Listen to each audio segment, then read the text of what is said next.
Maqaa Abbaa, kan Ilmaa, kan Hafuura Qulqulluu, Waaqa tokkoo. Ameen.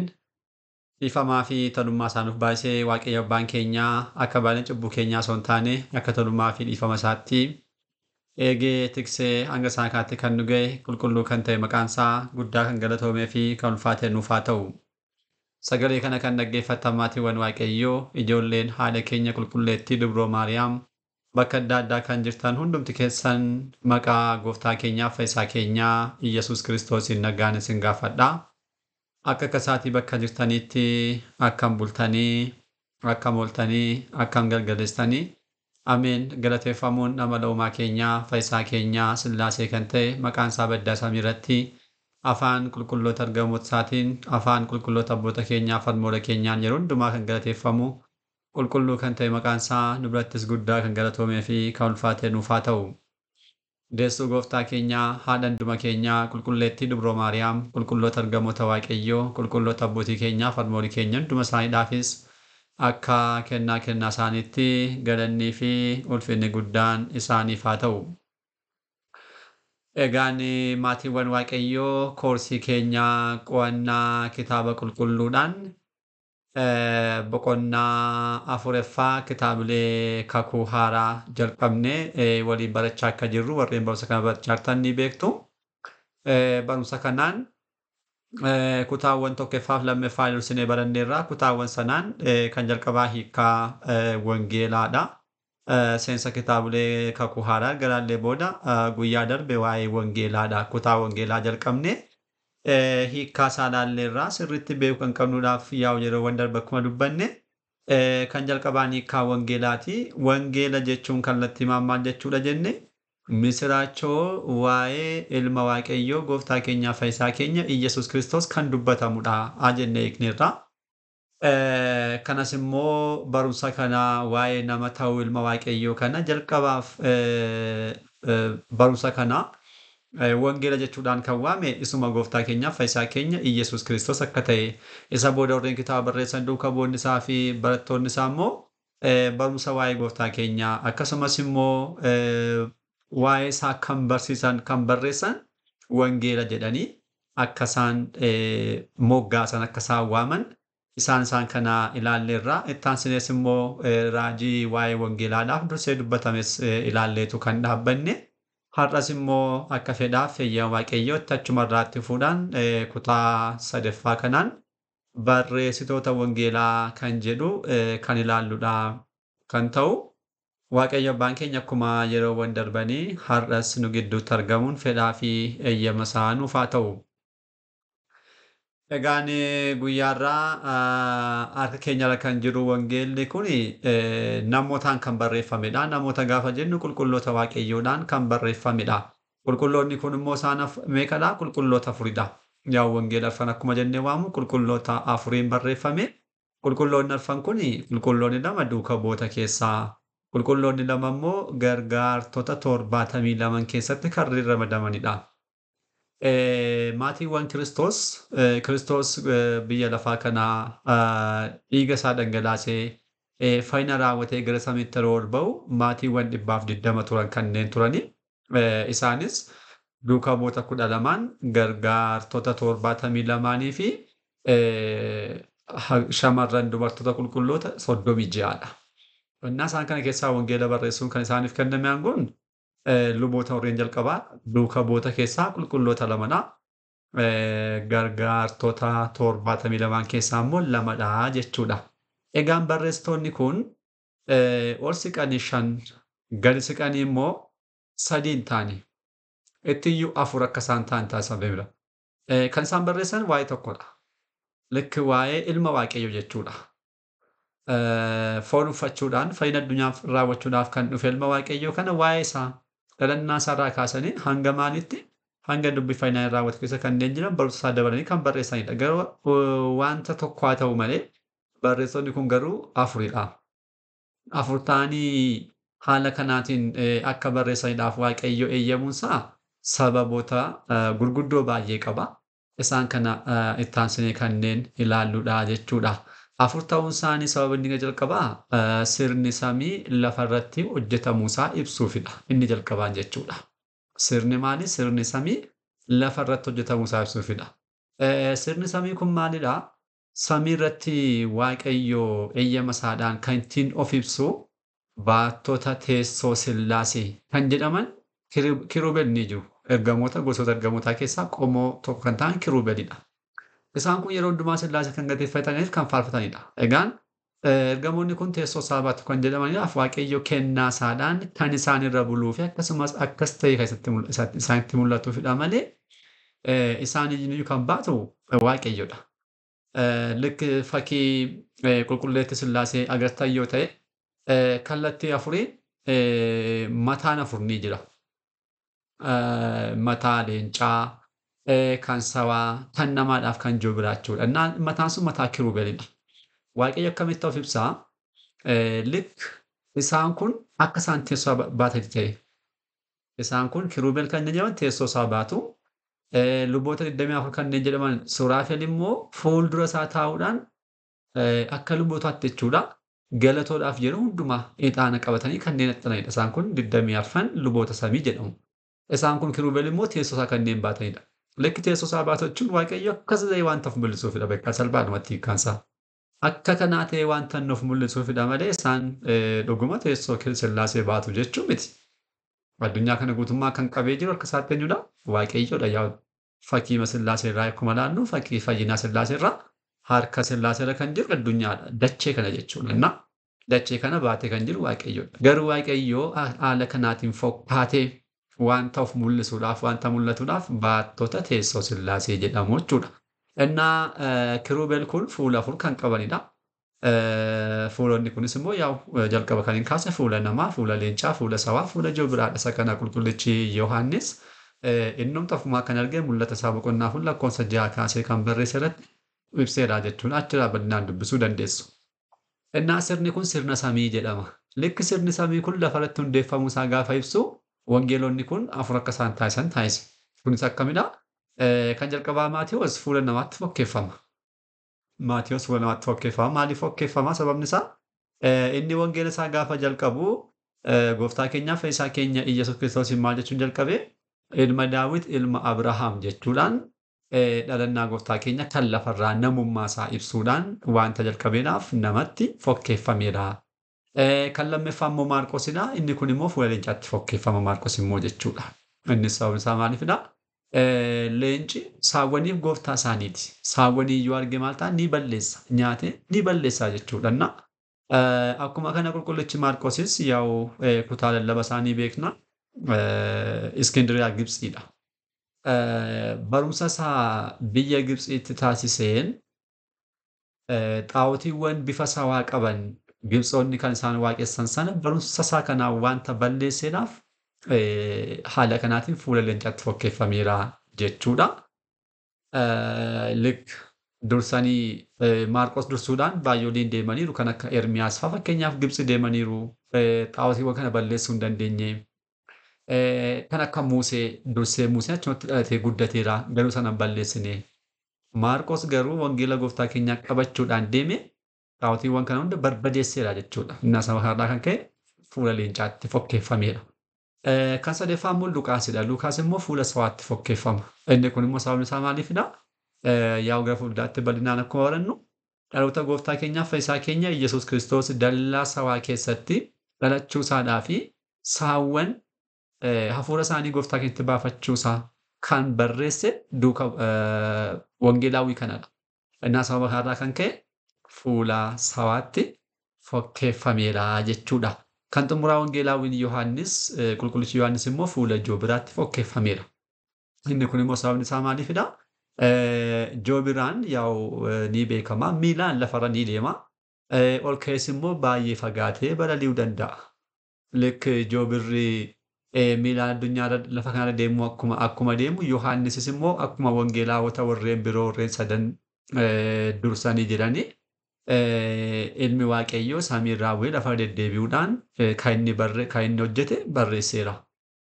Joobirri lafarraa ka'uudhaan baay'ee ol fagaate akkuma inni balali'u immoo qulqullichi Yohaannis immoo duuka bu'oota yookiin wangeelaawota warreen kanaan alatti baay'ee ol fagaachuudhaan waa'ee dursummaa ilma Waaqayyoo, jecha Waaqayyoo gooftaa keenyaaf fayyisaa keenya Yesuus Kiristoos jalqabummaa isaa, dursummaa isaa haala adda ta'eetiin akkasumas immoo waa'ee tokkummaa Sillaasee barreesseera waan ta'eedhaaf kan itti fakkeeffamaa. Kan biraas immoo Joobirri baay'ee ol fagaatee balali'us fageenya baay'ee fagoorra ta'ee jechuudha. Lafarra foon xiqqoon tokko yoo jiraatte achirraa fagoorraati arguu danda'a. Lekka akkuma kanaa Yohaannis immoo wangeela isaa yeroo eegalu baay'ee fagaate isaan kaan irraa hundaracha baay'ee fagaate jalqaba jechatu ture jechuudhaan dhalannaa foonummaa isaa caalaa kan gooftaa keenyaa jechuudha. Fooniin isaa caalaa kan dura fagaatee wanta inni barreesseedhaaf kanarraa kan ka'e qulqullichi kun Joobiraatti fakkeeffameera jechuudha. Sababni lammaffaan barreessitoonni wangeelaa kun 4 ta'an immoo barreessitoonni kun waqtiiwwan 4tti fakkeeffamu. Lekki waqtiiwwan 4 kun waggaa tokko qabachuudhaan naanna'anii maal taasisu addunyaa kana sooruudhaan jiraachisu. Waqtiiwwan kun arfaasaa, ganna, birraaf bonadha. Lekki arfaasaa, ganna, birraaf bona. Waqtiiwwan kun jiraachuun isaanii dacheen kun eegamtee yeroo hundumaa dhala namaadhaaf wanta ta'u kennuudhaan akka isheen uumama kana jiraachistuudhaaf kan ta'edha. Waqtiin 2 qofti hin jiru. Bebbeekamoon 2dha. Gannaaf bonadha bebbeekamoon. Lekki garuu Waaqayyo maal hin goonin kallattiimaan gannarraa gara bonaatti akka jijjiiramu yookiin immoo bonarraatii gara gannaatti akka jijjiiramu hin taasise. Maaliidhaafidha? Gannachuun yeroo maaliidha? Yeroo bokkaadha. Bishaan yeroo itti baay'atudha. Bonachuun immoo yeroo gogaadha. Aduun yeroo itti cimu jechuudha. Kallattiimaan dacheen kun ganna bishaan akkasitti addunyaa jirurraa kallattiimaan gara gogiinsaa gara bonaatti osoo dabarteetu jiraachuu hin danda'amu. Lafti ofii isheetii ni baddii addunyaan kun ni badaa jechuudha. Gannaa maal taasise Waaqayyo? Gannarraa gara birraatti. Birraan maal godhaa? Qilleensi baay'een ni jira. Lafarra kanneen guute bishaan kana qilleensi sun maal ta'a? Suuta jedhee balleessaa gogsaa deemaa jechuudha ji'a 3dhaaf. Kana booda gaafa gogsu bonni inni guddaan bakka gogiinsi inni sirrii ni dhufa jechuudha. Ammas immoo gogiinsa cimaa kanarraatii kallattiimaan gara ganna isa bokkaanii olirraa sonkutiin roobutti hin jijjiiramu. Gidduu maaltu jira? Arfaasaan ni jira. Arfaasaan immoo yeroo maaliitti bishaan xiqqoo bokkaan xiqqoo dhufuudhaan gogiinsa sana jiisaa dacheen akka isheen bishaan karra wal bartu taasisa. Kana booda sun darbee inni guddaan ganni ni seenaa jechuudha. Haala kanaatiin dacheen eegamtee jireenyi kun itti fufaa jechuudha. Isaan kun kallattiimaan wangeelaawwan kun 4 kan itti fakkeeffamu. Kan jalqabaa Maatiyoosidha. Qulqullichi Maatiyoos arfaasaatti fakkeeffama. Maaliif fakkeeffame? Arfaasaan yeroo facaasaati. Yerootti dhangaan faca'uu jechuudha. Qulqullichi Maatiyoos kan itti fakkeeffamu sababni isaa waa'ee fakkeenyaa namicha sanyii facaasu jechuudhaan gooftaan keenyaa fayyisaan keenya Iyyasuus Kiristoos wangeela fakkeenya kana kan inni barsiise qulqulloota hundumaarraatii haala addaatiin kan barreesseedhaaf kan ibse qulqullicha Maatiyoosidha. Wangeela isaa boqonnaa 13tti ni arganna. Sababa kanarraa kan ka'e arfaasaatti fakkeeffameera. Kan lammaffaa qulqullichi Maarqoos gannatti fakkeeffama. Ganni egaa yeroo bishaaniiti. Innis wangeela Maarqoos gara fuuldaatti yeroo dubbisnu yeroo qo'annu akkuma argannu wangeela isaa cuubbaadhaan eegale. Cuubbaa gooftaa keenyaatiin wanta eegaleedhaaf kanaan fakkeeffameera dursee cuubbaa Yohaannis itti aanee cuubbaa gooftaa keenyaan kan inni kanaan eegale wangeelaawwan Maarqoos.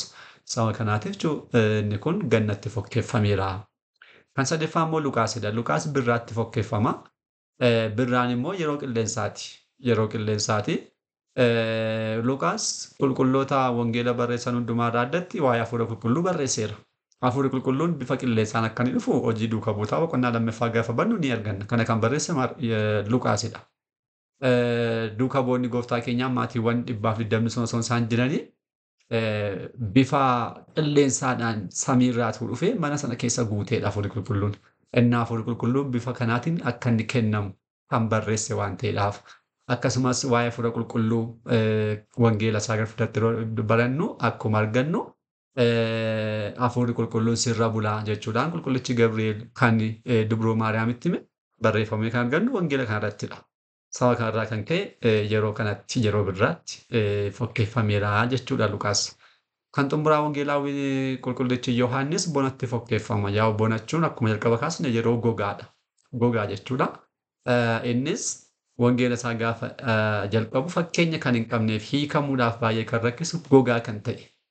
Jalqaba jechatu ture jechuudhaan waan ta'e galeedhaaf Yohaannis haala kanaatiin kanatti fakkeeffameera jechuudha.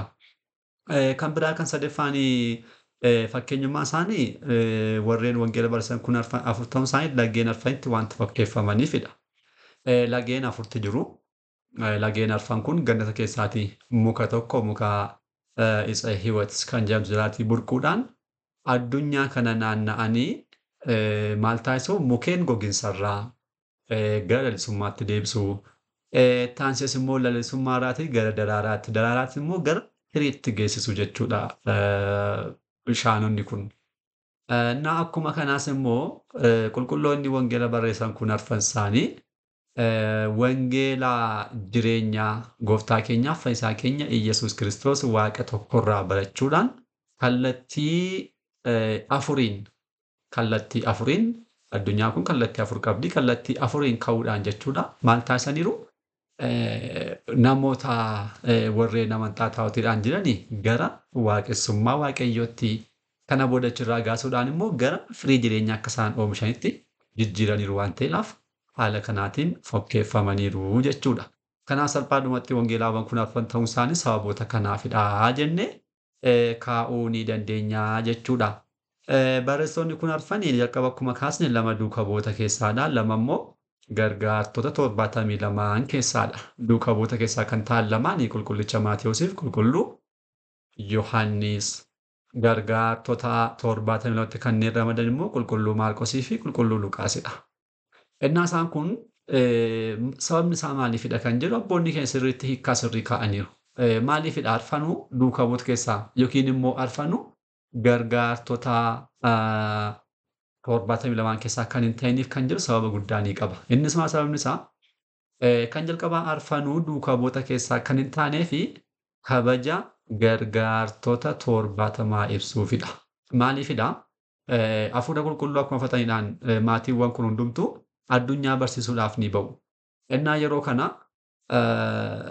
warreen gargaartota 72 kun biyya adda addaa deemuudhaan yeroo isaan barsiisan namoonni isaan kana fudhachuus danda'u. Maaliidhaaf? Otoo isin immoo hin baranne otoo sirriima Kiristoos irraa osoo barattan ta'eeti maal taatu turtanii wangeela barreessitu turtanii. Kanaaf dhugaa kanneen barataniidhaaf kanneen beekaniidha duukaa bu'ootadha. Isaan wangeela baratanii waan ta'eedha jechuudha. Namoota kana tuuffachuu barumsa isaanii dhaggeeffachuu dhiisuu ni danda'u turan. Kanaaf beekee Waaqayyo maal taasiseera?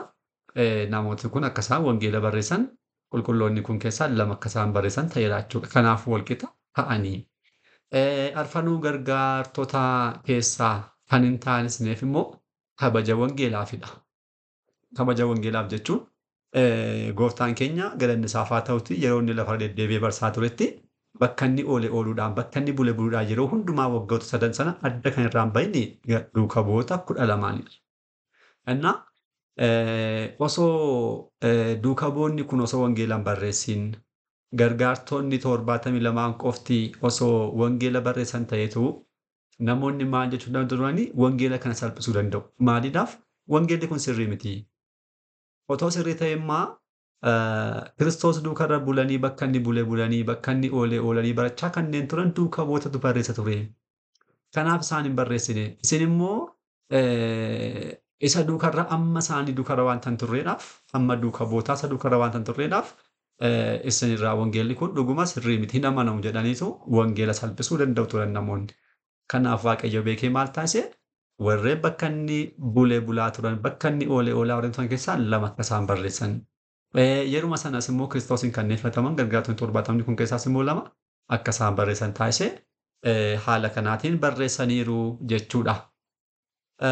Kanaafuu kun kanadha. Ittaanee kan jiru qabiyyee fi ergaa wangeelota arfanii kan jedhudha.